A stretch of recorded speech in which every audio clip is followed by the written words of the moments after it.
Johnny Mitch is the king. Johnny Mitch is the king. Johnny Mitch is the king.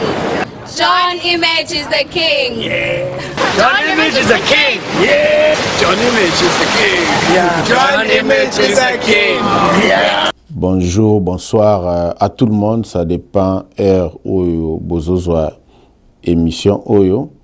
Eza émission na bino oyo bolingaka mingi.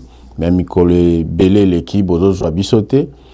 Tout simplement parce que toza na matanga to perdre être mokwaza très cher pour Nabiso, notre maman Maggie Mboyo. Donc moi na pesa ba détail mingi zate bandeko bazana kata groupe ya WhatsApp boyebi na sina pesi communiquer kuna boyebi makamto sanango yango sali ke mikolo nyoso tozo sala penda ba émission te mais lelo na cadre ya ba information kaka o ezali na moi urgence. Et puis, ndenge botungi singa buto alelo makasi na ba téléphone na ba message pona koluka ba news ya este ya makambezo leka kuna na este makamba guerre bolinga ki boyoka ba correspondant na biso auto zaka d'habitude ya wana lobaki na jo moi courage oyo na sa elabino quand même moi émission ya lelo pour que bozo moi ba information. Mais tu peux reprendre pendant l'émission bien après semaine au kuna mais tu peux reprendre en temps aussi ça makambuna biso ya matanga on va reprendre l'émission normalement ndenge ezalaka. Donc lelo tozo yamba ndeko Emmanuel à partir ya Bukavu et puis tokozwa ndeko Berlin tokozwa ndeko Berlin à Goma et puis toza pendant l'émission ya moi Tamke tokozwana ndeko Rémi Luvumbu, l'ingénieur Rémi Luvumbu akoya kolobela biso makambo oyo ya koma ba américain ba boyi proposition ya Fachi ba américain ba boyi proposition ya Fachi o nyoso bino boyoka ki na ba réseaux sociaux o ba brader ba minerai na biso o ba américain ba sécuriser Fachi mais information sur que bimike ba américain ba boyi ba pesi na bango mukongo na Fachi bokolanda ba détail awa avec Rémi Luvumbu. Merci à tout le monde mbote na bandeko nyonso tozo démarrer émission na biso ko kende d'abord na Bukavu. Ndeko Emmanuel d'abord boni bino kuna na Bukavu. En tout cas, bonjour Papa John, bonjour Nabande Konyonso, Azolanda émission na yo. En tout cas, biso na Bukavu pour le moment, en tout cas, Kimia Ezali, c'est vraiment calme. Ils sont toujours sous l'emprise, il y a Bandeko, il y a M23 AFC. En tout cas, Kimia Ezali.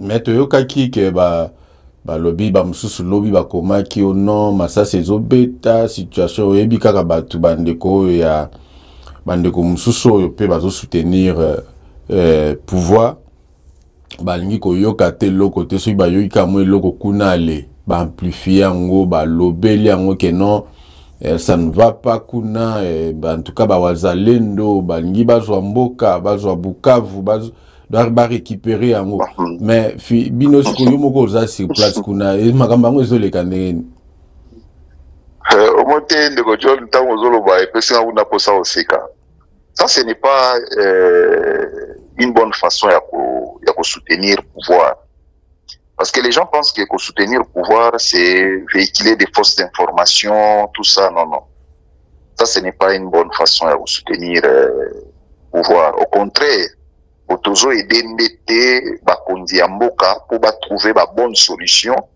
dans ba problème où ils sont réels. C'est ça parce que quand vous faites vous véhiculez ba fausses informations, vous tika na ba fake news, un jour vous allez surpris et là vous salami et bien vous avez toujours dans ba fake news on a ba information à l'hôpital tout ça. Et nous autres toza na ko lobate que non biso ba toza na terrain, toza sur place, ou tozo vivre makambwana. En tout cas, la situation elle est tout autre. Et ça va bloquer aux autres. Là, c'est la minute émission parce que yo benga na source, aux informations à source. C'est ce qui est bien. Ou les qui se contenter d'informations, ils osent la véhiculer dans les réseaux sociaux et à l'Okuta, alors ce n'est pas bien. Ah ouais, il n'y a rien. Il n'y a rien, en tout cas, il n'y a rien du tout.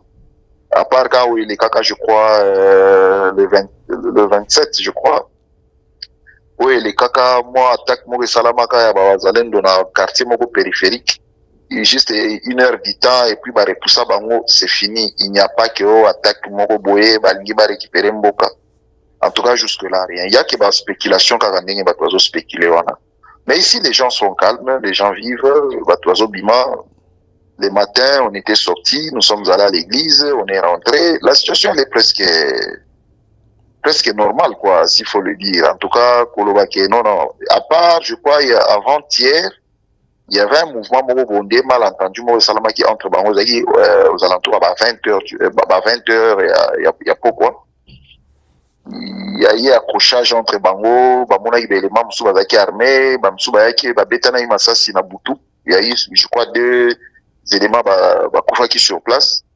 Entre Bango, c'était au centre-ville de Bukavu. Mais c'était une situation Bango Moro gérer qui a après le matin. Nous avons l'information sur ce qu'il y a dans les réseaux sociaux. On va se retirer place Boué. Mais après, tant qu'on vérifier, on va se retirer place Boué. Après vérification, on va donc, il y a trop de fausses informations qui circulent dans les réseaux sociaux. Mais pour le moment, en tout cas, ce sont eux qui vont tenir Villa Bukavu et ses environs. Merci Koyo. Pour na bateau, nous surtout bazo espoir na wazalendo, espoir na bango isusu na armée na bisote et comme kaka wazalendo bazo espérer que non bindenge bozana Bukavu wana wazalendo akoya akobunda contre bananga et puis à récupérer Bukavu. Bateau vraiment bazar ko espérer loko wana ko yebisa bango ni. Bon, moi je ne peux pas dire que baza makasi ou baza makasité. Ça je ne peux pas le dire. Mais avoir makamnenge ezokende, ça prouve déjà que non, il y a un sérieux problème du côté soit il y a gouvernement ou du côté anani. Parce que aussi longtemps que l'armée régulière n'est pas à mesure, il y a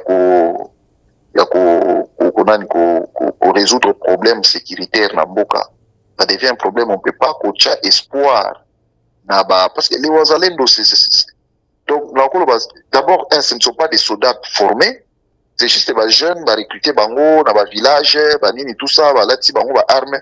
Ce n'est pas une armée bien rodée, bien formée, tout ça ou ça la face to ba résoudre problème sécuritaire au mboka sanamo. En tout cas, ceux qui biso ba congolais, to comité na niveau ya ko kende ke to cha espoir na biso na ba wazalendo pour ba résoudre un problème que le gouvernement doit résoudre. En tout cas, il y a beaucoup de questions qu'il faut se poser. En tout cas, il y a vraiment beaucoup de questions qu'il faut se poser. Ça, c'est un aveu d'abord, un aveu d'échec. Moi, j'aurais compris, ceux qui balobient que non, c'est l'armée peut-être qui est en train de s'organiser pour avoir ça peut-être contre-offensive, pour récupérer le territoire où ils sont occupés par l'ennemi. Là, on peut comprendre.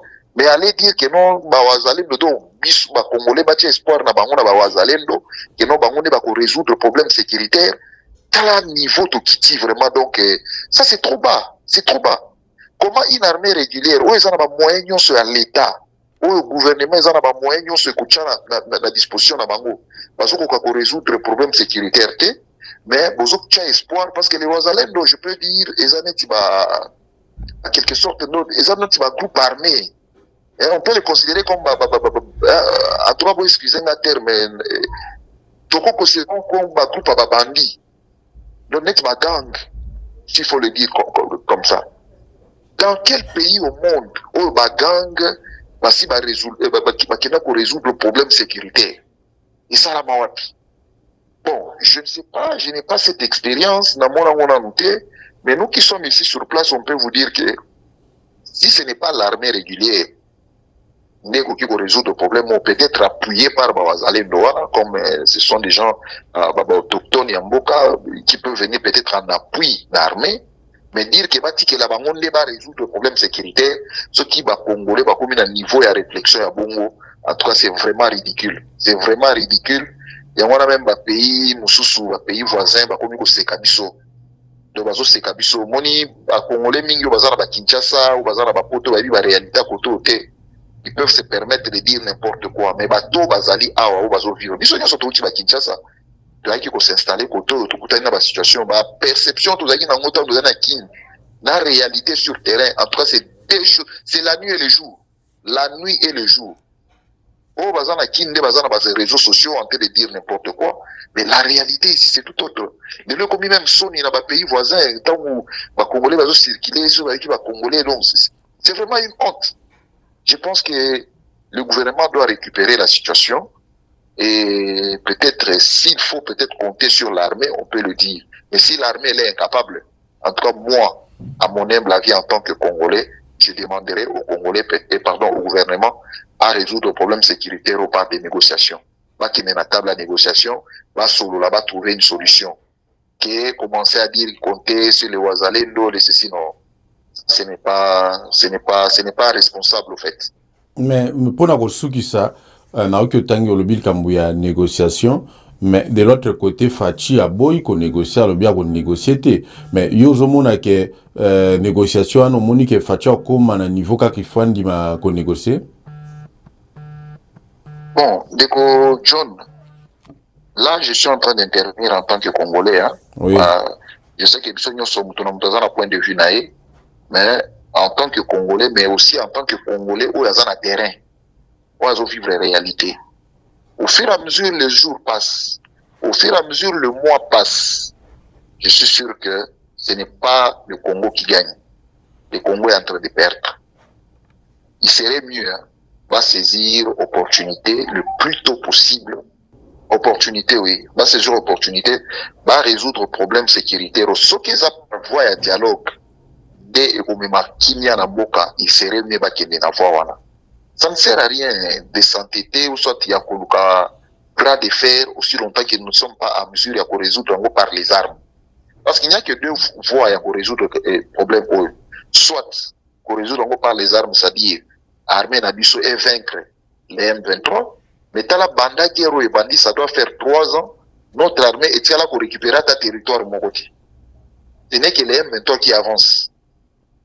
Ce que ça parle le dialogue, n'est pas encore résoudre le problème, je pense qu'il serait mieux, Bavanda, Basolola, qu'on trouve une solution. Parce que bateau va souffrir.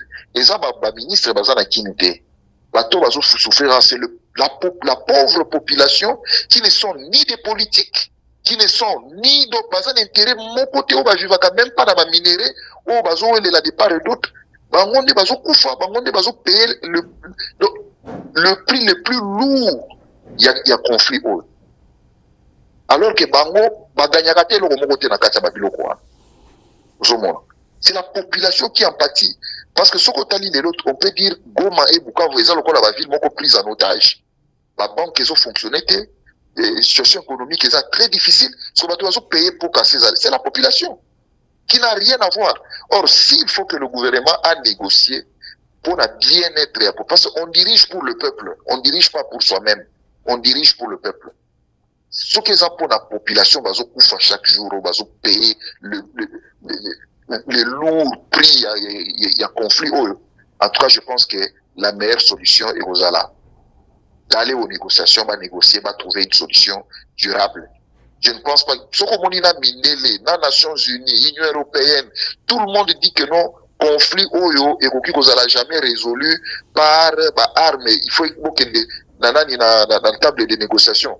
C'est qui va au-delà, le gouvernement va maintenant refuser sur base de quoi? Si le gouvernement refuse négociation, mais quelle est la solution où ils ont préconisé?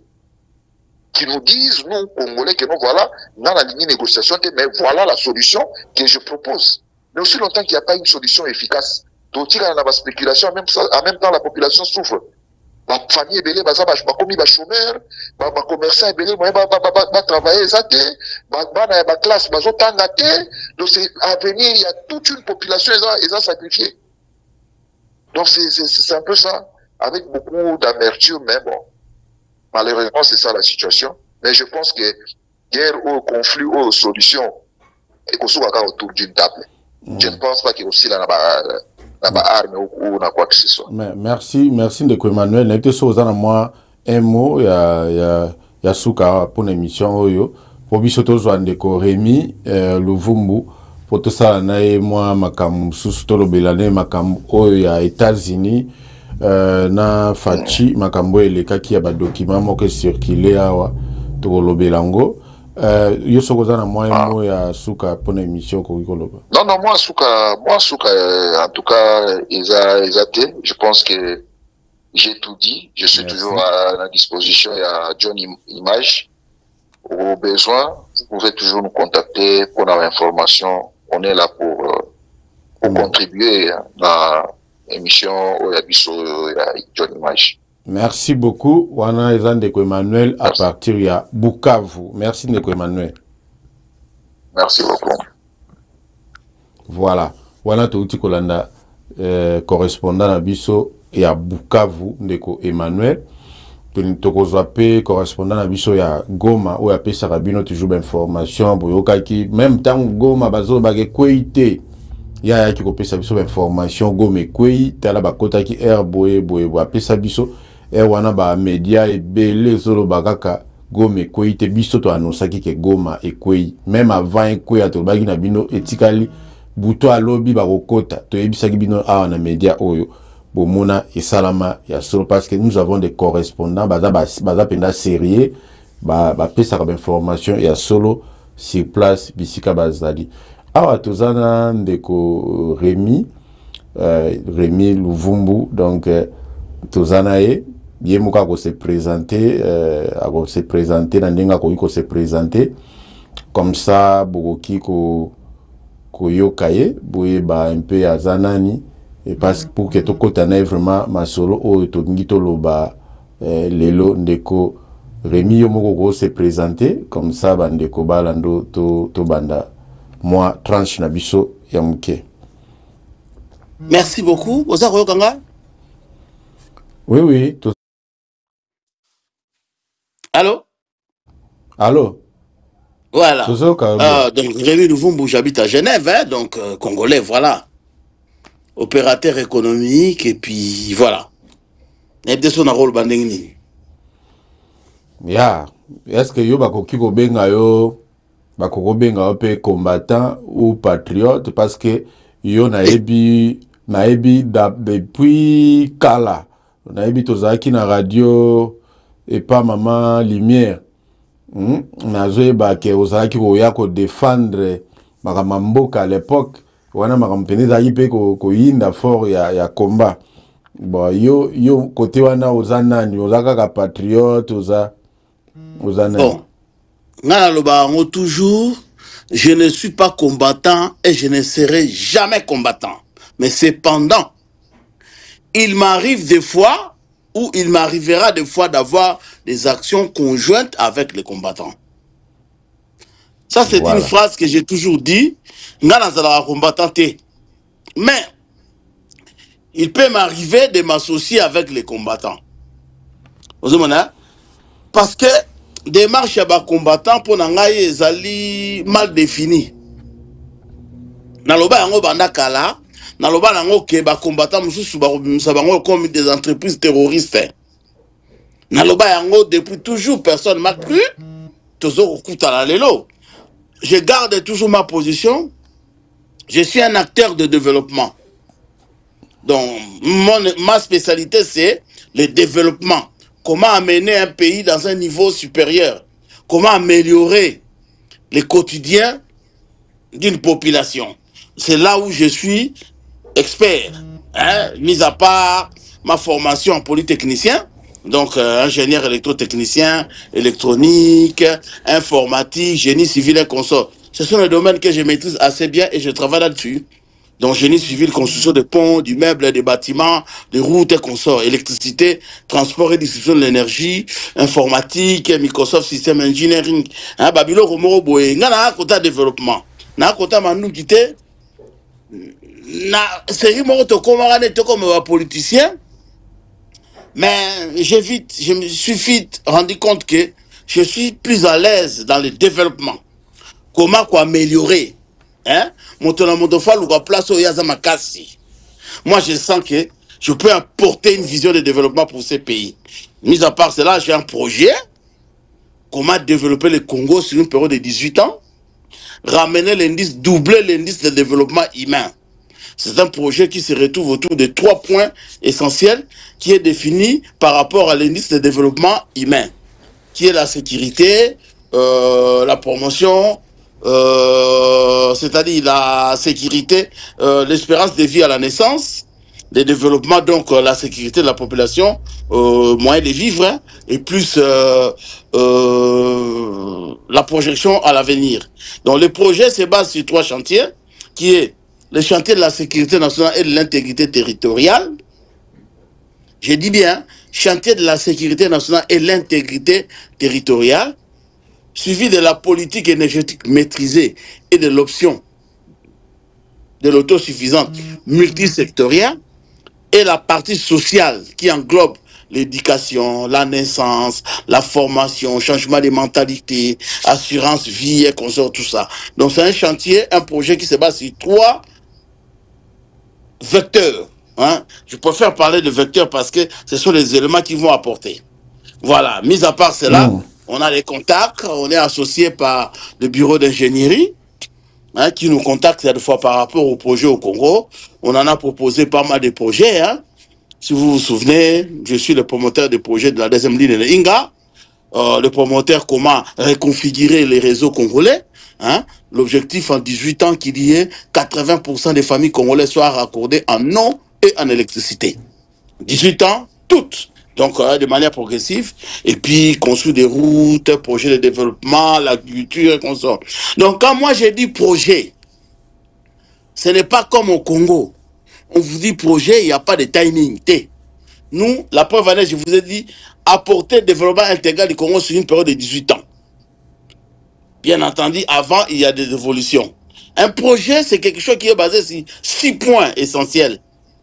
Ce n'est pas comme au Congo, on vous dit un projet, il n'y a pas de cadre logique, il n'y a pas une étude à proposer, il n'y a pas le budget, il n'y a rien. Non. Moi, quand je vous dis projet, c'est-à-dire que quelque chose qui est basé sur les critères, ce qu'on appelle analyse PESTEL, politique économique, PESTEL sociale, technologique et consort. Donc tout est établi, liste, budget, les acteurs de développement, les partenaires, où trouver l'argent, comment faire, tout est établi.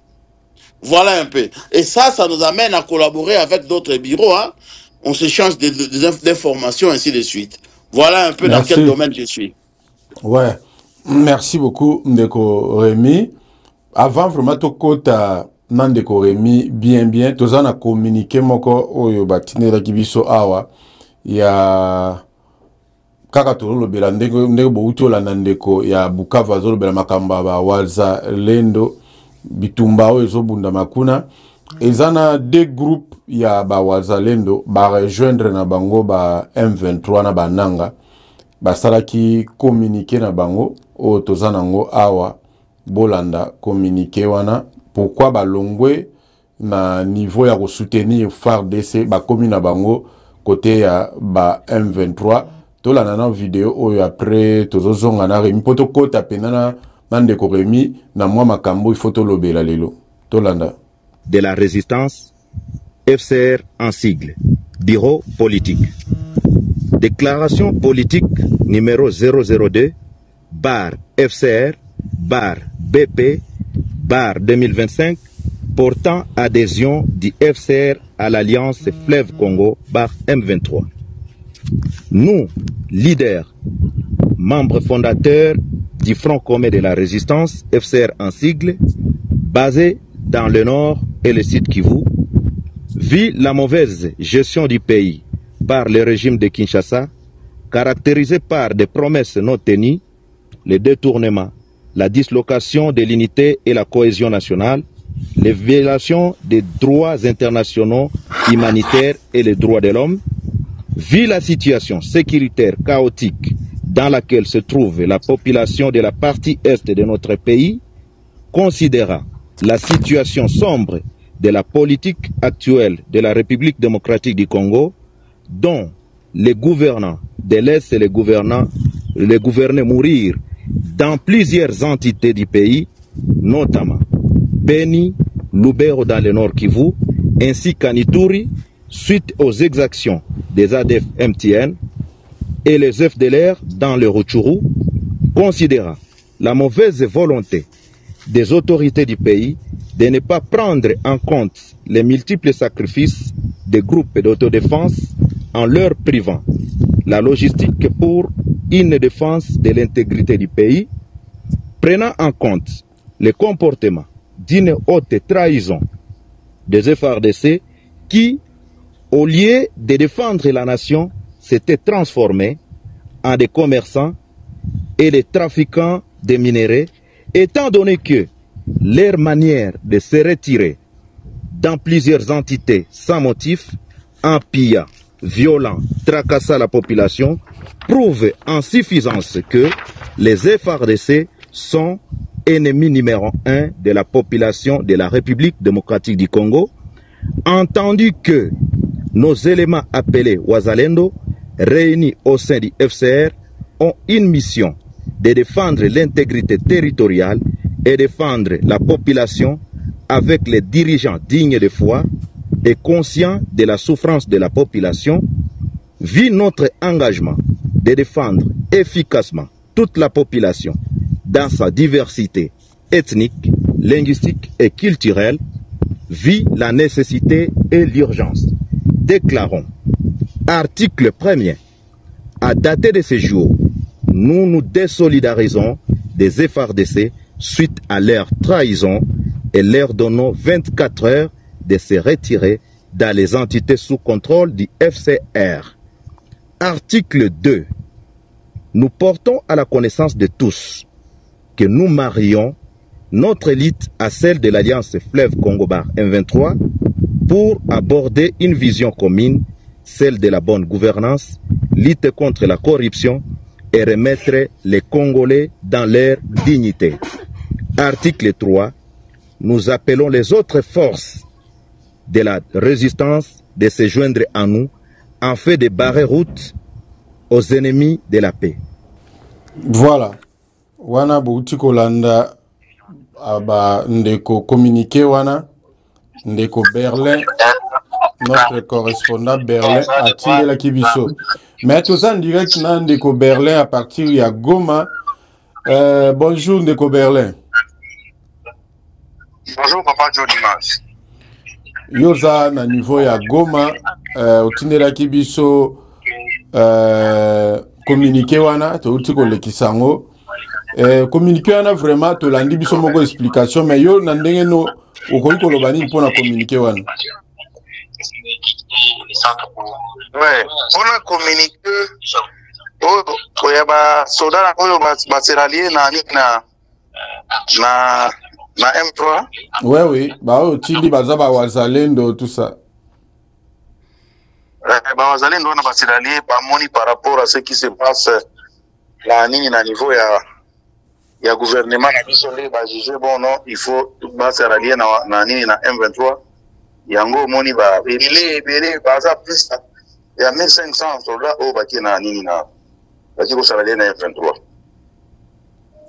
Voilà. Mais siko situation kuna ezandenge nini na Goma situation ezandenge nini et puis est-ce que ba M23 bazo progresser sous step bitumba isili to ezo continuer ba na minute na zo bela yo papa John bazui localité moko na zela na Tangango kokata to zela bazui localité ya nyama mabiondo à territoire ya Walikale. Bazui yango na 17h30. Dans les lots à 17h30, bazui localité wa nous otanga kombo. Nyama biondo na sina tindelo na message na image. Na 17h30. Et aussi ceux qui sont côté à Lubero va avancer déjà. Bazo va vendre kobeta depuis l'obiti lelo. Mais lelo bazui nyama biondo na territoire ya Walikale donc esika société Alpha Mine ezali bazui yango. Voilà. Wana situation o ezali lelo ça dit bazo continuer bitumba ba cesser le fait zate makamba ba sanction bazo landa yango te bazo continuer bitumba bazo kipe nango kutu nazo kindela yo video ya Sultani Makenga oyo alobi ke soki Costa Mutamba azoluka ye aza na Goma akende olia koperde mbongo wana salingaki asunga basoda oyo bazofutama malamu te mena mbongo wana olie ba mitungisa kokaba ye aza na Goma aza awa baya bakuta ye c'est ce qu'il dit naza na video na toki wakati ya pena utindelo yango bazo progresser M23 zotala za CFT bazo descendre na bono na territoire ya Walikale donc bazo kende vers Kalemi et aussi bao baza na Masisi bao baza nini na Misisi pas Masisi Misisi eza tout près ya nini ya Kalemi eza ba 100 km na Misisi wana pe bazo beta tolo basikoyo na ba ville ya minene bango bazo viser ville nino tokoki koyoka na ba mikolo ezo yake no ba ju yango to ba komi pemeni bazo viser ville nini Kalemi na Kisangani. Kalemi na Kisangani. Ah ok. Merci oui, puis c'est Kalemi koko ya avant Kisangani. Ah ok. Bon, biso tozana en pleine émission, tozana émission awa nandeko mususu Remi, ndeko na biso Remi, tozane awa, mais pona kosukisa ozana mo eloko koki koloba ya suka na bato bazo espérer que wazalendo akoya ko récupérer Bukavu, akoya ko récupérer Goma, yoko oloba nini pona kosukisa po biso to continuer émission nandeko Remi. Papa John Image, bazo rêver que wazalendo nini oyo azala makasi ya bazo sanga même biloko kwa kolia bango moko bazana de banda ba kufaki ebele na mwenga na kotindelo image oyo bazo mema bango na basak je peux vous envoyer ça au tala ndenge babi bango ba moto ba famille ya bango ezolela baza manuri baza na secours mon côté à part ya député moko ya Uvira oyo pesa ki bango masaki ya Masango na masaki ya Madeso bazalendo baza mal payé baza na makasi te bango bazo bunda mutu moko baza na chargeur ya aka bazo kabola 15 balles bako kende wapi et puis eloko bato il faut bakanisa ngo bien bango bazo talaka Bukavu na Goma mena sikoyo unagana o iza deuxième frontière o ekotsa kambongo ebele na Congo bango bazo tiango na mutu te bato ngo bazalaki na Bunagana bae Ruchuru Kiwanja Rumangabo Runyonyi jusqu'à tel point bae ko récupérer Masisi babimi Masisi bae na Sak babimi Sak na ndenge ba oti Goma mena est-ce que soki ba abazani bangaki baza na makasi balingaki baboto la même Masisi ou bien à partir de bazaki na Bunagana et puis Bunagana bazui pe fronani nini frontière ya Ishasha au peso ko tsambongo bazwaki angote bakaya ko récupérer ka Bukavu na Goma c'est impossible batika ko rêver M23 ezokende bango baza na système bakoti ba récupérer ba installer bato na bango ndenge basalaki awa na Goma ezate que non bakokende ba récupérer mboka po nini mozalendo na FARDC ba kokota lisusu te bango baza na sanso na te bango baza bazokende lentement et sûrement bazui ba installer ba progresser c'est ça M23. Merci et beaucoup. Et puis on a comme kola la papa John parce que ezalaki tout ce que banda ko waki bazoboma bato bazosala bato mabe ce sont des groupes ya wazalendo oyo bandeko na biso baluba oyo babanda ko mibomba nous sommes disant que Félix a récupéré mboka ndi bazalaki na maminduki bandeko à 18h30 bamimi na bamboka kuna aussi ba côté ya nini ya likolo koto ya nini ya ba côté na biso ba 25 ba 15 km ba tracasser population bazongi ba kituku kuna côté ya ba kituku côté ya ba katoi ba 40 bandio na babomi déjà au moins 37 batika les qui trop na éviter ceux qui trop on est aux allez sous na ko parce bakimi donc to komi vraiment la liberté au tambola na sans difficulté muta hotel miso pe na barabara zate. OK, merci. Na éviter ceux qui ozana mo ya suka. Dernier mot pour conclure, bato batika ko réveil parce que Félix azana intérêt ya Congo na bisoté.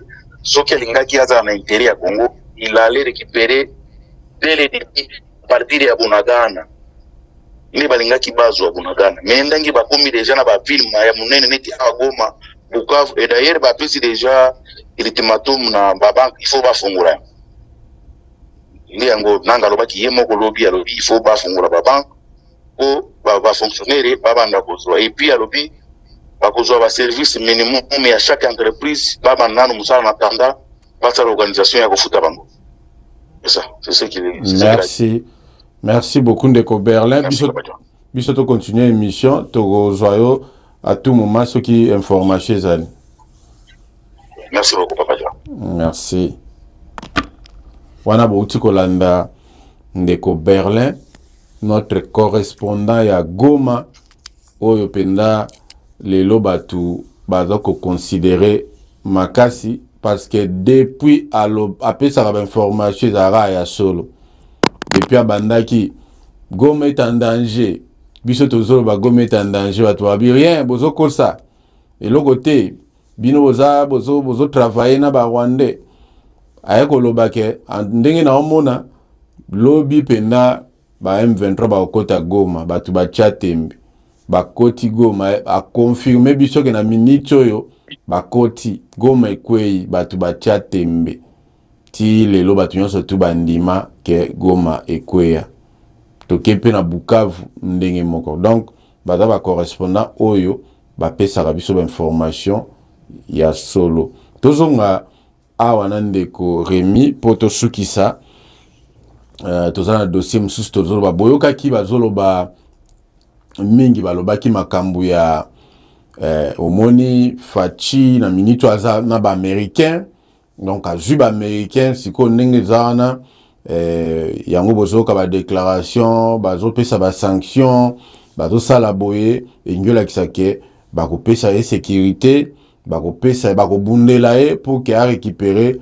ba mboka oyo ekei bato alobaki mo ebele to mona ki ba document ebimi ebele ya bradage ya ba minéraux na biso ya Congo ondenge ba obike Fachi ndimi a brader ba minéraux wana pour na kotikela ba américain pour que bango ba sécuriser lelo tozana Ndeko Rémi Luvumbu bozo mona e wana. En tout cas, yé a appelé makasi, à makasi na information à l'andela moi makambo ebele situation mboka vraiment à l'andela trop. Ya on a tout nanan Ndeko Rémi situation wana ya Amérique ya ba américain na Fachi ezandenge ni selon connaissance ni selon information na e o ya ko pesa biso. Merci beaucoup Ndeko kopesa nga maloba. Nakanisi baye bara muta pesa information à bien. Il faut qu'on l'endaye dans la durée. Hein? Dans la durée.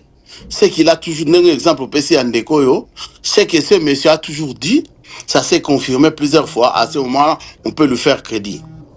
Ndeko na websayo, le pouvoir de Félix, c'est fini. Makambo boyo qui États-Unis, Ndeko tozo wana en ciment. Vous vous souvenez, on nous a parlé autrefois des partenariats stratégiques américains. Américains, moko soki 12 américains, ba commando bayaka na Congo, ba kendaka kota Kivu na kala, si vous vous souvenez. Si manango ba ezi biso makambu ya ba bato ya ba américains, ezalaki na Mwanda. To mone lo côté. Nous avons eu un ambassadeur congolais, un ambassadeur pardon américain, hein, qui coachait un peu le gouvernement congolais. Et l'autre côté, Ndeko. Lelo oyo. L'histoire ba efsa au bradé ba minéraux, c'est vrai. Mais ça ne marcherait pas. Pourquoi? Félix a déjà bradé les minéraux. Projet à Port à l'Obito. Où en est-il? Yo penon dibi ba américain. Ba signer contrat ndeko na mboka. Bongo ba tika mboka wana za na guerre. Projet à l'Obito, ils ont déjà ouverture pour nos minéraux qui est dans l'Amérique. Ce qu'ils viennent faire, le pouvoir en place, nous avons regretté parce que c'est fini. Cette histoire ne marcherait pas. Pourquoi? Dans le bar, combattant. Il ne suffit pas de dire tel dégage. Il faut avoir qu'est-ce qu'on propose en échange. Une vision. Quand on dit un projet, projet, projet, c'est une vision globale. Un projet doit avoir, il faut d'abord définir les objectifs. Après, on s'allie études préliminaires. Après, on se lancer dans le projet proprement dit. Après, on s'est dit, appel d'offres, réalisation et exploitation. Dans le cas de la société, projet de société, vrai terme, programme politique et économique de développement d'un pays ou de gouvernance d'un pays. Donc, il y a une vision globale. N'a sa armée, n'a entreprise, n'a exploitation, n'a économie, n'a commerce. Il faut ça dans la nakati. Moi, n'a pas raté n'a pas combattant pour na yango. Parce que biso balinga bato batangi te na milé na biso. So na mama classe et comme yo ngola ça ainsi de suite. Yango mon lelo combattant ekweya. Bazo bunda tant bien que mal mais bazana objectif te. Concernant notre pays, c'est la même chose. Ce qu'on m'a nommé Moutouna Congo, c'est que c'est incompétent. À l'heure où je vous parle, je fais des propositions au gouvernement congolais. Des projets budgétisés, avec une chaîne de budget, avec les options de financement. Les dernières, Naroyeb Sabine Zali, là, blackout qui s'annonce bientôt, na Congo. Blackout et Ngoloba, coupure généralisée. Na Salaki, ceux qui boken na signalé moi, bon, on a 2 articles. Hein. Article alternatif, il y a projet Basali à corridor, il y a l'Obito. Mon sous Césali, les signes annonciateurs d'un blackout en République démocratique du Congo. Dans le but qui ça, il y a les bossés retombés dans les noirs. D'ici mois de juin, il était programmé avant 2030. Dans le bas, il y a 2009. Ben, Batou, Bayo Karaté. C'est la même chose quand j'ai annoncé aussi l'effondrement de la pont, pont sur la rivière Django. Hein? Et puis pont, il y a Kenge. Batou Bachara termine à Congo, et puis ça part comme ça. Dans des pays qui se respectent, quand quelqu'un donne des informations, une fois, c'est vérifié, 2 fois, c'est vérifié, 3e fois, on va l'appeler. On va dire, monsieur, hein? Non. Et ça analyse la situation. Ce qui se passe, Félix, Azolinga s'est maintenu dans le pouvoir. Il n'a pas la démarche de sauver le Congo. Sa démarche à lui, comment sauver sa vie. Et on va comprendre les Tiangouadans. Président Zoranega ba immunité, grâce à toujours. Mais là, moi, je ne suis pas adepte, il y a rébellion et consommation. Moi, je suis un adepte du développement et la bonne gouvernance. Félix gouverne mal. Et puis, Balobara Boende, avant de répondre à l'Ikambonayo, Naoloba, n'a pas ça un conseil. Mais c'est John. Si vous avez un mobali, Kobeta Kayana Balabalate. Si vous avez un mobali, Kobeta Kayana Balabalate. Même s'il y a un problème, quand on a un naku, Beta Moana. Si vous avez un Moana, non, Mobali na Balabala, Moukolomso, vous avez un kofi. N'a pas ça, vous avez un film à Jackie Changa, ou à cause de sa père Netchouki. Malheureusement, chez nous, total rabat film et tout tira à leçon té. Faut tout tirer à leçon. Bilo qu'on a tout corrigé par Nabiso. Aujourd'hui, bateau, nazo kende, limisanga na rozonga, bateau mingi bazo kende soutenir nanga, il faut pas croire que ils sont pour. Beaucoup n'ont pas de choix. Vous les poussez trop au bout. Après, ils vont se rallier. Le gouvernement de Kinshasa doit changer sa politique. Doit revoir ce qui ne va pas. Il y a trop de tribalisme. Il y a trop de népotisme. Il y a les favoritismes qu'on sort. Ceux qui bolobi au bolobi. Mais bon, c'est le van nabison. Ngana lobara, tinzamba roya. Ceux qui boboy ngana Congo et talibino. C'est vous qui allez perdre. Naïe en France, n'a revivre. Ceux qui ont lobby lelo, n'a qu'une vente na Japon, n'a qu'une sala. Ceux qui ont lobby lelo, n'a du téléphone, titi, n'a qu'un Canada, n'a qu'un balamoko. États-Unis, wapi, n'a ça partout. Donc je n'ai rien à perdre. Mais, Tolinga Mboka, tout ça ça conseil. On ne brade pas la nation comme ça. Félix a envoyé les émissaires aux États-Unis. Après les déboires, il y a entretien, il y a Zelensky, la Maison Blanche. Félix va proposer, pour le président Félix, qu'on peut proposer un deal au gouvernement américain pour nous garantir sécurité. Mais il faut voir que la démarche, c'est toujours protéger Félix. Ce n'est pas protéger le Congo. Or, les Américains, sachant que bakoki na bango ko protéger Félix lobby peuple a téléma kaka ye moko Félix a lancé un procès contre Apple. Qui vous dit pas que demain on peut lancer un procès contre le gouvernement américain? Donc et simbité les Américains bah ici clairement dans une vérité bah lobby là. Monsieur, nous n'avons pas besoin de faire un deal avec vous. Si nous voulons prendre les minéraux au Congo, on vient, on les prend. On n'a pas besoin de deal. Les Américains n'ont pas besoin de deal au Congo. S'ils veulent prendre les minéraux, non, l'histoire c'est faux. Pourquoi? Bah on va Kenda qui pourra protéger Félix, mais ils n'ont pas présenté un projet. Et on l'a dit ça que les Américains vont exploiter et les Congolais vont se retrouver pour éviter le lobby par le club américain. Peuple à côté les là. C'était seulement, vous prenez les minéraux, vous nous protégez. Or ça ne marche pas. Chez les Blancs, il faut présenter. Oui, je vais faire un deal, mais mindele ba retourna yo, o erotika la bourse. Si le Congo ne va pas, arrêtez de croire qu'il faut que mindele. Non. La mauvaise gouvernance des alliés na Congo. Parce que o etika la gezale belé, on peut développer le Congo avec ce qui nous reste. Arrêtez de dire aux gens que le Congo ne se développe pas parce que parce que guerre est dans l'Est, c'est ça le Kouta. Le Congo ne se développe pas parce que nous avons des incompétents à la tête du pays. Nous avons aussi des incompétents dans l'opposition, dans la classe politique et l'élite congolaise. Tout ça n'a qu'à de médiocrité qui règne. Vous comprenez? Voilà un peu parce que ce Rolandi, au Europe américain, tout le monde a proposé qu'il faut pas dialoguer. La raison la question tout n'était maintenant répondre à l'Ikamolbaki Nandeko.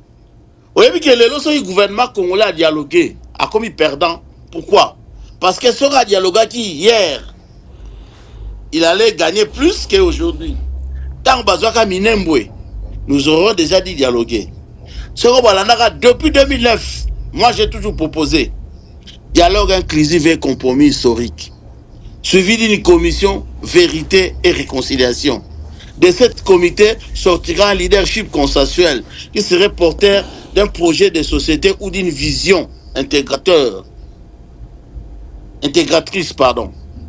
Et c'est de là que viendra les réformes institutionnelles et adaptation des valeurs. C'est les 5 piliers de la refondation de la République démocratique du Congo. Le Congo a déjà été fondé, mais mal fondé. Il faut la refonder. Au moment où on a politicien, la refondation du Congo, je suis le promoteur. La refondation de la République démocratique du Congo. Il faut tout bande la Congo. Ma kauming to lo bakizan dans sens té. To vanda, to solo la. Naza komo nandeko John. Batu baza ko banga dialogue. Ezoka musanga. Le dialogue est un terme générique. Ce qui compte, c'est le contenu. Dialoguer avec quelqu'un, on comprend. Même avec les diables, tu peux dialoguer. Le pouvoir de Félix, c'est que tu peux comprendre l'homme, tu comprendre. Bazo Banga va se retrouver dans la même table. Na bato à 1-23 parce que la vérité est gobiment. C'est ça le vrai problème. Il y a un bazo qui va dialoguer. Parce que dialoguer, pour que nous dialoguer dans Moutou, vous tombez en désaccord. Moutou dans mon dazon, il a position. Ça ne change rien. Dialoguer, il faut que vous ayez un acteur. Banani ba ebi ko dialoguer. Na repasse un exemple, hein. Il est gars en États-Unis. J'ai coaché un peu Vital Kamerhe à l'époque. Tangu, Babeng Sarabango, Martin Fayilou, hein, Bolandaka. Il est gars en États-Unis. Bomonaka, Martin Fayilou, Tanga Banaro Loba, Batouaocha Makelele, et Oganarate. Mais Vital Tanga Zora Maloba, à la lunette, à Bimisi Fayimon à poche. À Tangi, à Kangi Linette à bombarder, tout va venir calme. On avait l'impression que hier Moutoubayoga qui est mieux. Parce qu'il avait l'art de conseiller qui est dit on a un bureau, hein, faut le bar. On a un parti politique. Dans le bar, tout politicien qui me consulte, hein, je peux lui apporter mon aide. Une aide administrative, technique, un conseil. Mais quand on a la politique, il a ligne de sous-té. Parce que la politique à Congo, c'est trop salité mingi. Même conversion, vous allez venir. Oui. oyebi makambo otouché wana ya réunion ya États-Unis. Voilà. Ngana zalaka sur place kuna. Ouais. Il y a eu beaucoup de choses et bimaki d'ailleurs makamsu mwana loba ezate mais Vital Kamerhe ne loko o esalamaka kuna na miso bato ebele image na ye bebaka na mukolo wana parce que ndenge bakendaki ezalaki bitumba ya opposition contre pouvoir mais kaka na kati ya réunion wana bakenda kokuta ye na couloir na baboshab na bamende na banani et il s'est passé beaucoup de choses na kati wana donc message ya calme wana ezalaki message moko ya un peu modéré. C'est ce que le FCC voulait. Bah, FCC balingaki ezala message ya opposition ezala message moko modéré, c'est ce qu'il a fait. Mais par contre Martin Fayulu il a été vraiment tranchant dans ndenge ya opposition, ce qui a fait que Mende Boshab Bachadari batwana nyonso batikelaki tango lobate puis c'est baza komaki agité puis c'est bazako kapenda ezo swa bango makasi mais Vital Kamerhe azaki na langage moko to pe na makambo moko modéré et ça que bato belé balobaki que c'est pour cela bamonaki na bato wana bazo solaka na ba couloir bazo arranger même disposition na salle obiso dozalaki échangeaki donc par rapport ya makambo ebele donc makambo wana eza na makambo ebele bo même na kati moyen to lo bango penda awa ezate et bota ba conflit ebele et puis depuis jour wana na opposition. Monsieur John, et là on a notre sarabino hein tala et là on a ba congolais to comprendre so sala procès ya munene ngana sala procès mo munene wa na kuta ba avocat na ngai ba osolola na ba avocat musu na couloir na nga très déçu. C'est là où j'ai compris l'art ya négociation. L'art ya négociation ba kendaka pour gagner muninga. Il faut trouver faiblesse à Mouninga pour gagner quelque chose, il ne pas se retrouver dans quelque chose. Il y a que quand tu négocies, c'est que tu es faible. Si tu es fort, tu imposes ta loi. Si déjà on t'emmène dans une table de négociation, c'est que tu es faible. Tu n'arrives pas à trouver une solution. Les Congolais ont agi selon l'émotion. Dialogue est à la rabongoté. Il faut obéir à un adversaire. Bon, solo là. Bah, pour mon souper, bah, on a balobabo, yo koloba o te, on a koloba o te. To négocier sur ces points. Neko, na réponse vérité, n'est-ce pas bon même la combat à Congo, c'est là où nous sommes en train de perdre. Tala le lobana makambo les États-Unis, les autres comme wap. Zomana. Et là on se bon ma Congolais, bozo linga ko yo que la bateau ba yebi makambo ngote, ba négocier à bon ngote. Neko John, même na libala. Kinzonzi banoko babenganaka o babengisa kinzonzi place telle en général bato ngo bayeba no baloba kinzonzi babenganaka bakutana ata mususu avant baya kinzonzi pour comprendre même bavocat ozana avocat na yo ozana problème yo zo ana client bavocat basola bango na bango mon cher talabo na si bomona ba film bakutana na ba couloir balaksa yango. Donc faut que l'on a la congolité. Il faut nous devons élever notre niveau.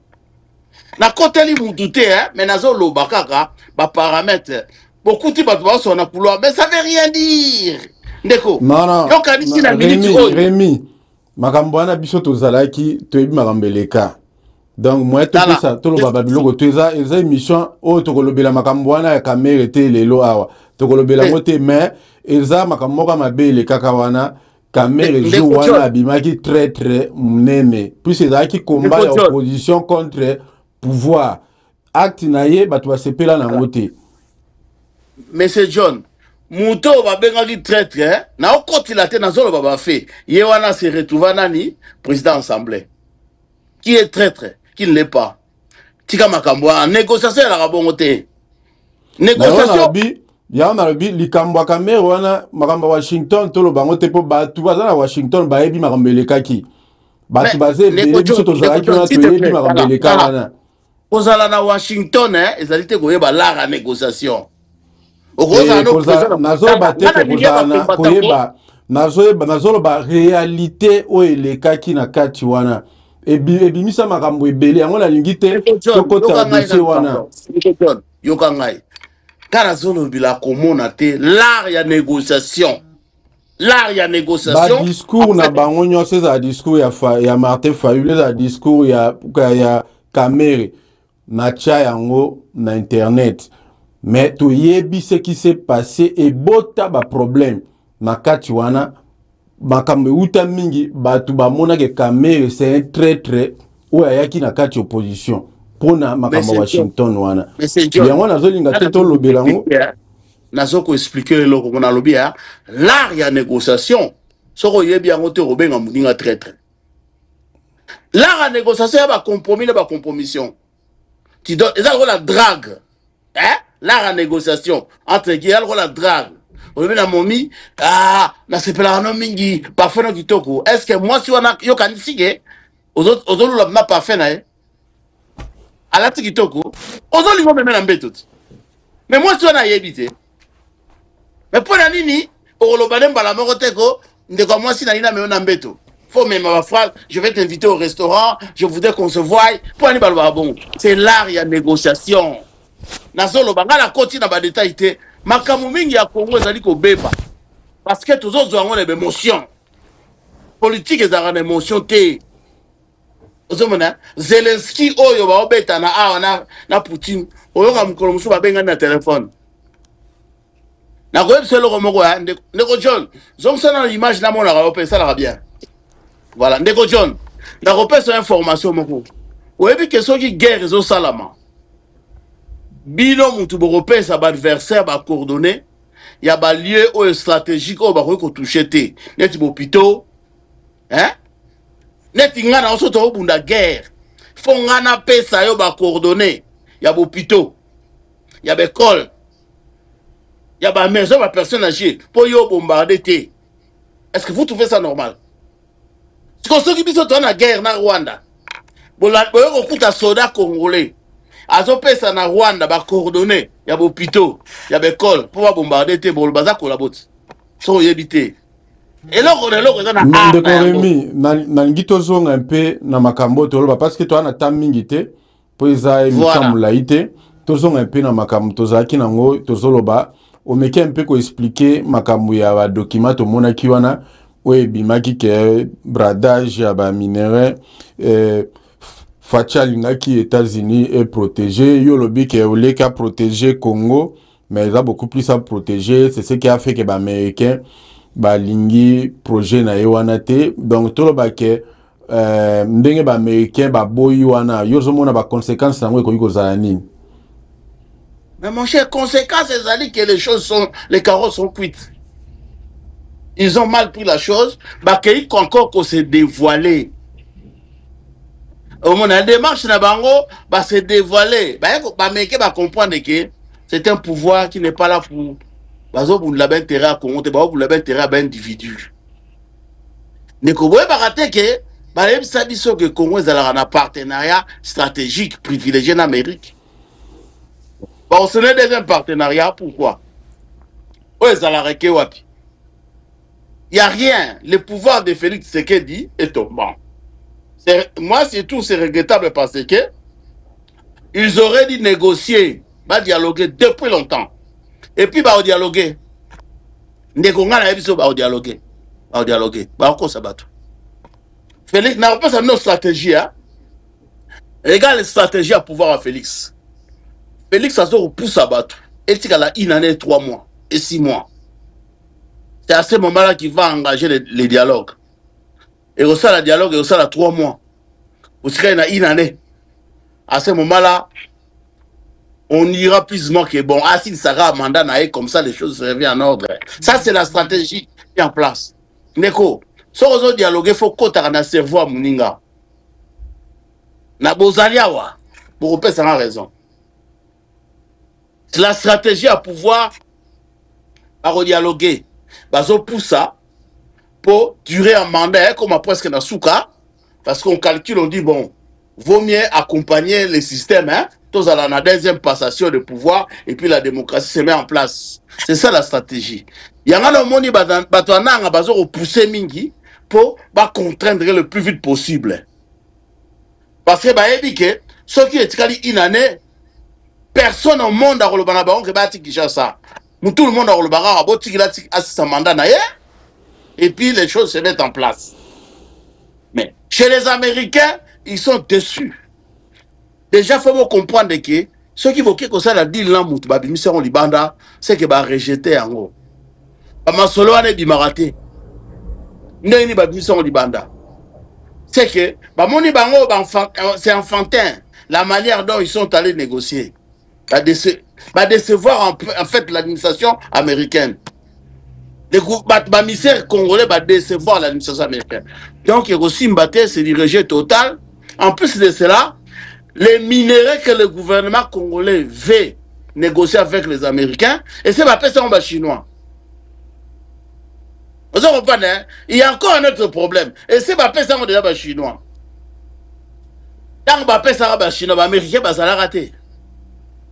Les lobas qui est beau dans la Chine, on va passer américain. Vous savez ce que ça va nous amener? Non. Donc, bon déco. Moi, je suis en train de conseiller le pouvoir de Félix Tshisekedi. Il n'est jamais trop tard. Les lots, je suis désolé, forcer vers la porte de la sortie parce qu'ils n'ont pas su anticiper. Tant que ça a minemboé, ceux qui ont négocié à 4 ou 5 ans dans dialogue, l'histoire est finie. Dans le bac, c'est là où on est.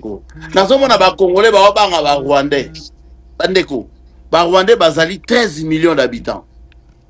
Donc, Kinshasa et l'équipe rwandais de Belé. Imaginons que tu as un pays, mais encore Rwanda, Congo pays. Tu balani.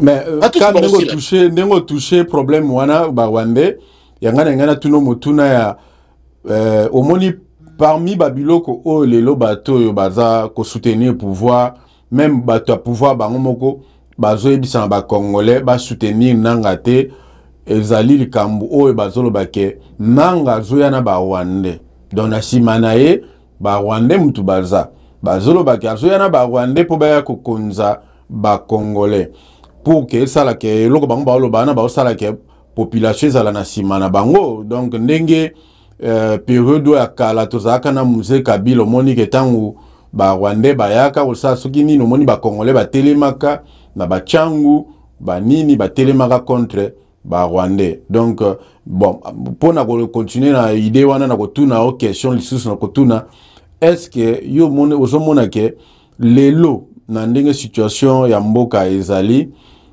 est-ce que ba congolais lelo baza capable ya kobundela naloba ya kobunda contre ba Rwandais ndenge babundaka na période ya musée Kabila tant musée à Kotaka pour ba protéger quand même pouvoir ya Félix. Bon, Neko, ça ne marchera pas. Na phrase si tu vas, celui qui va souper avec les diables doit garder un œil attentif vers ses enfants de peur qu'il les retrouve dans ses assiettes. Celui qui va souper avec les diables doit garder un œil attentif vers ses enfants de peur qu'il les retrouve dans ses assiettes. Aujourd'hui, Félix c'est que dans un Rwandais. Nanga zapena ba Rwandais. Siko nana zana ba Rwandais. Pouvoir en place azope saba nanga ba élément. C'est le pouvoir en place qui est tenté de rendre nanga fort par sa manière. T'as la bomoni nomination hein. Bomoni nomination bilomoko. Ozomona. Le pouvoir en place, la manière de diriger, poids. Moi, je ne suis pas adepte ni de Félix, ni de quoi que ce soit. Moi, je soutiens Martin Fayulu, dans le baron toujours. Et je ne changerai jamais. Ce qui a changé, voilà, on a changé. Je soutiens Martin Fayulu. Mais n'a pas la partie n'a été. Je le soutiens parce que je trouve que c'est la personne. Nabango Sosou, c'est le plus propre de tout ça, malgré qu'il a parfaité.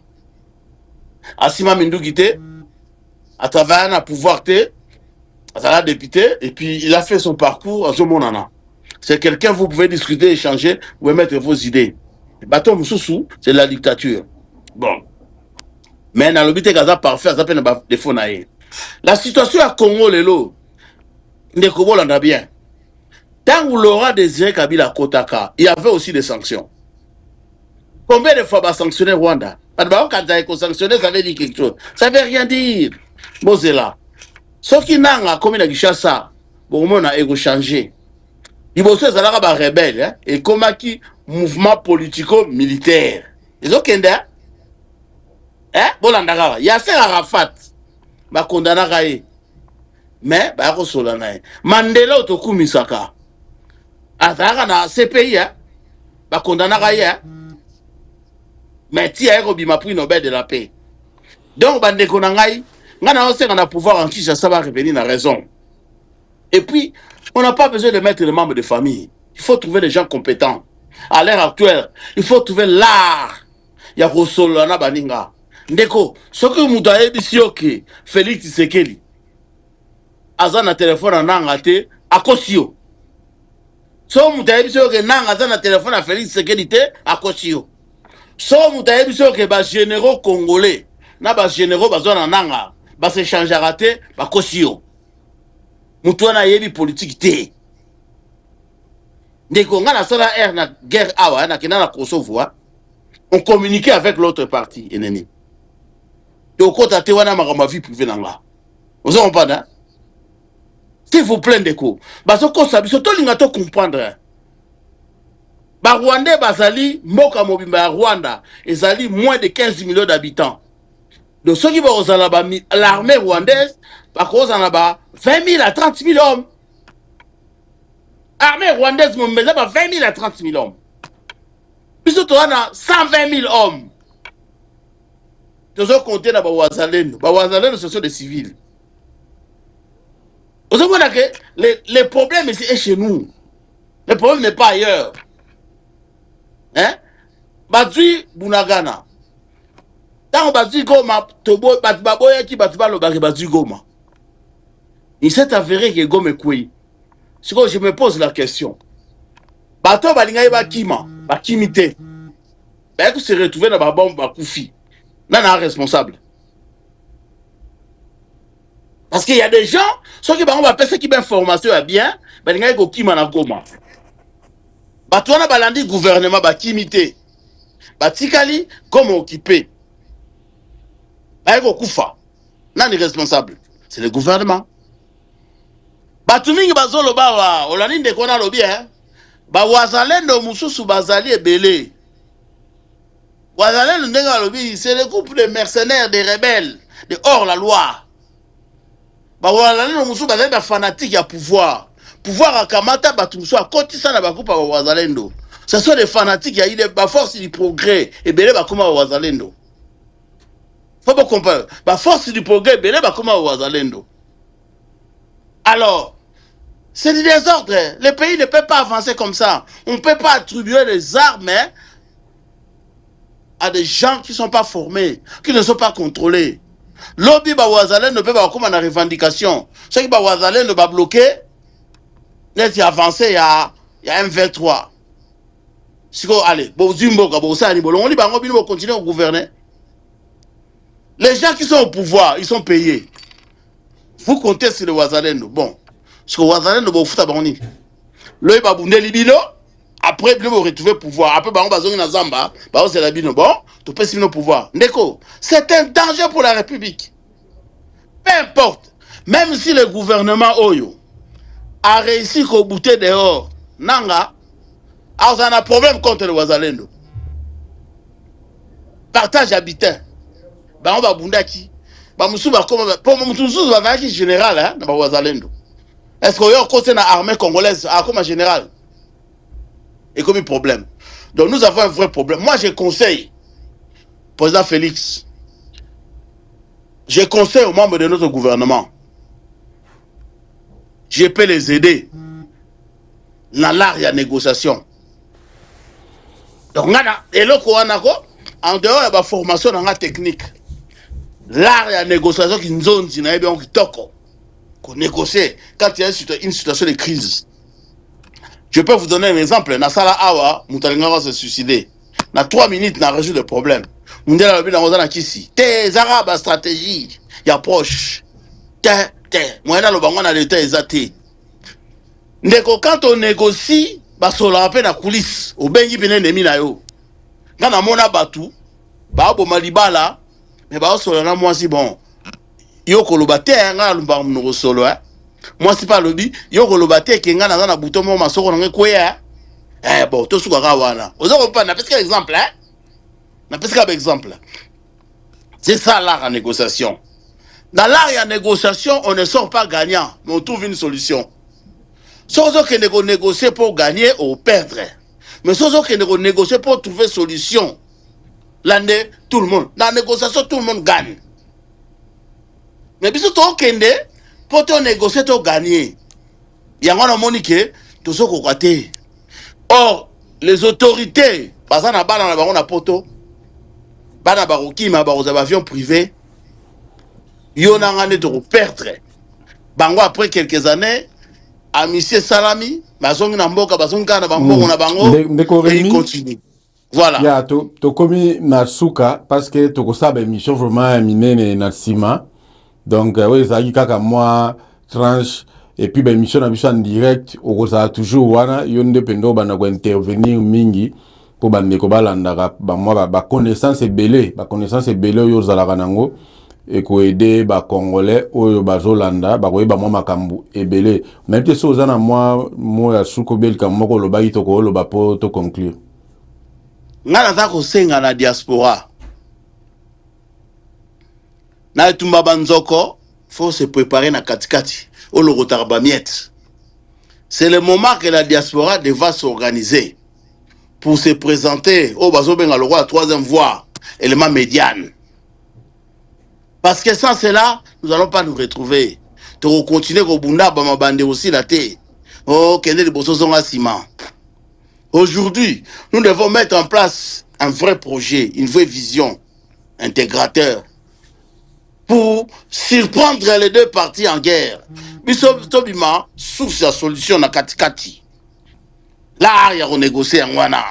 Trouver un équilibre. Nous pouvons commettre à Kati na minute.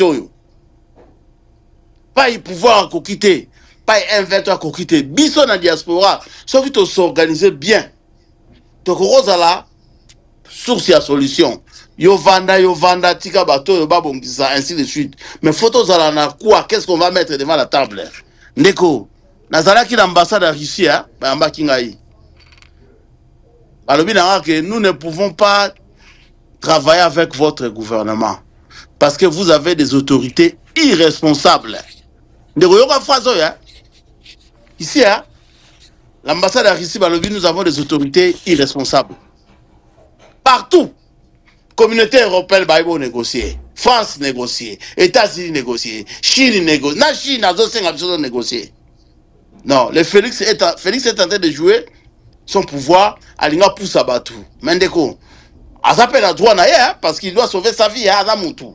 Mais Bissopé photo le moyen, il y a contrecarré. On n'est pas prêt à prendre les armes, hein, mais on est prêt à présenter une vision nouvelle. N'est to le baraka, balinga te.